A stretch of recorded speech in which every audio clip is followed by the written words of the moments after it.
देख पिला माने एनटीपीसी बा नॉन टेक्निकल पॉपुलर कैटेगरी तरफ तुम मैंने यही अक्टोबर मासर मोट 8,850 गोटी वैकेंसी देखा पाइब केतोटी मोट 8,850 गोटी वैकेंसी देखा पाइब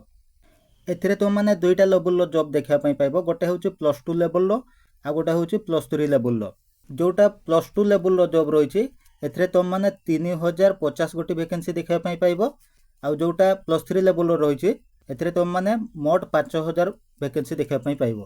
+3 लेवल जॉब पाई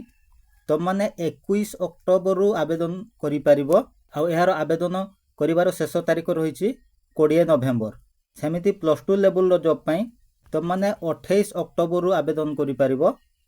आ यार आवेदन करिवार शेष तारीख रही 27 नवेम्बर ऑनलाइन आवेदन कला बेले कौन कौन सब डॉक्यूमेंट्स लागिवो से विषय में कहवा पूर्व तुम मानक रिक्वेस्ट करी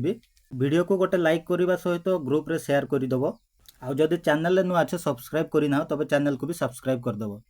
आउ डॉक्यूमेंट संपर्क पर जब तुम मानक कहबी प्रथम तुम लगे आधार कार्ड लगे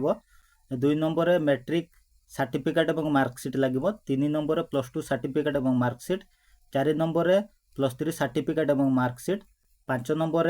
cast certificate 6 number resident certificate 7 number passport size photograph white background रो आउ 8 नंबर ईमेल आईडी आउ phone number caste certificate central government रो काढिबो मु जो डॉक्यूमेंट्स गुडी को कहली जदि तुम मानकर रेडी नाही 21 अक्टोबर पूर्व रेडी करि नबो आउ किछि पिला मानकर एमती भी आधार कार्ड अछि जो मानकर मोबाइल नंबर लिंक हेई नाही मोबाइल नंबर को भी लिंक करि दबो आउ तमरो जदि किछि प्रश्न थिबो बा डाउट थिबो कमेंट बॉक्स रे कमेंट करके पचारि परिबो थैंक यू बाय बाय।